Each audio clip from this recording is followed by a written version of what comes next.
I'm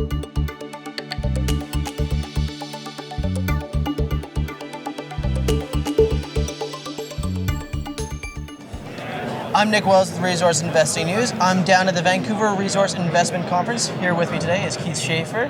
Thank you very much for joining me, Mr. Nick, Schaefer. thanks for having me. Appreciate it. So first off, how would you sum up the last kind of 6 to 12 months in the oil industry? Tale of two cities. Really, from 6 to 12 months ago, life was grand. You know, we had, on the oil side, we had Libya production go offline. We had the big ISIS scare in Iraq where the world was nervous they were going to be able to go right into Baghdad and take over all the refineries there. So that put a huge premium into the oil price for the first half of 2014, which made all the oil investors really happy. And of course, what happened here in North America was the gas price took off in a huge way because of the polar vortex, coldest winter in 35 years, really took the market by surprise. And so all these stocks, Nick, they did fantastic from January to June. And really, that's the way it works. Like every 3 years, there's a 6 to 9 month period where everything goes great. And everybody makes a lot of money. Stocks are doubling in that time frame or better. But then, of course, the party always has to end. So what happened was really we saw the geopolitical premium come out of oil. We saw that ISIS was going to be contained. We saw that Libyan production came back faster than we thought. And of course, throughout all this, U.S. shale production just kept growing and growing and growing. So really oil peaked in about July this year. And just as it became increasingly clear that we were going to have a small bit oversupply, it started to fall back. But everybody was counting on the Saudis on November 27th, cutting at least a little bit. So here is American Thanksgiving holiday. Everybody's at home eating their turkey, and then the Saudis decided to start eating our lunch, and they said, we're not going to cut production. And that's really gave traders all the incentive they needed to start down-ticking oil a lot.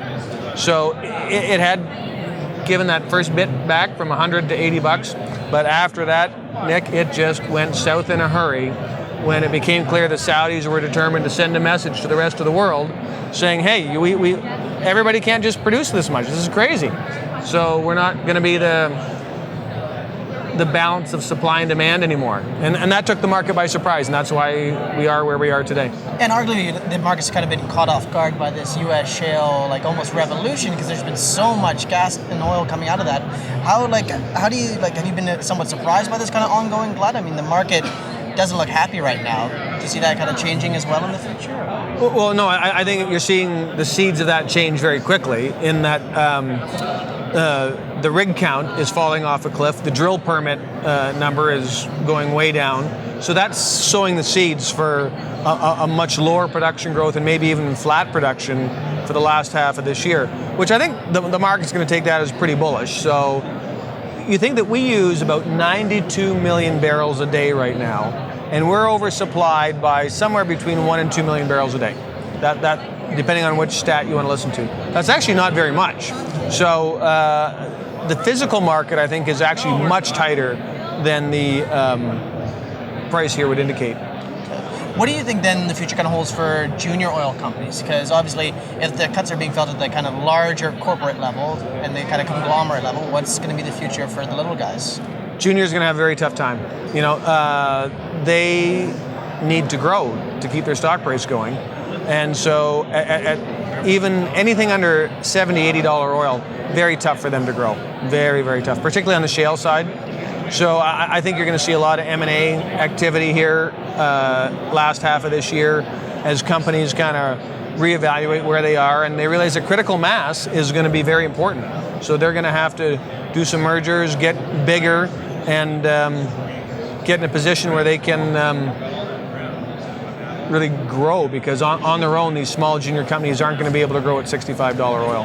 And just kind of switching tacks briefly, just to touch on the kind of elephant in the room in British Columbia, at least, the liquefied natural gas. Do you think that the time, like the window of opportunity is kind of passed now for LNG in the province, or? Well, I don't think the window of opportunity for LNG is ever going to pass, because you're going to see it's a cyclical business. Now, at this point in the cycle, oil and gas actually have a pretty similar price on a BTU basis, with lots of new supply coming on stream. So they might have missed the window on this cycle, but I think the market's going to be surprised at what happens here. Like these companies like Shell and Exxon, they take long-term horizon views, 20, 30 years. And there's going to be lots of times during that cycle when LNG is very profitable. The other thing that I think the market is not pricing in at all is FLNG, which is floating liquid natural gas. And that's where you're using, you're putting this gas onto ships that are processing it into LNG on a much smaller scale, but it's also much cheaper, and a lot cheaper. And of course, another good part of that is that you're going to be able to move those ships anywhere you want in the world if the economics change. So what the big elephant in the room would be leaving it behind if all of a sudden LNG didn't work. If you're using a big land-based terminal doing 1 billion cubic feet a day, that's about $7 billion that turns into a white elephant. And we've seen that all through the United States. The LNG import terminals that they had built before the shale revolution, they spent about $100 billion building 16 of those, and they don't bring in any LNG right now. So when the industry is looking at going back and doing export terminals, I think there's a good chance they go the FLNG route, which is a lot cheaper, can be turned around faster, and the market's really not pricing that in for BC at all. So, kind of last question then, 12 months down the road, what do you think the price of oil is going to be at?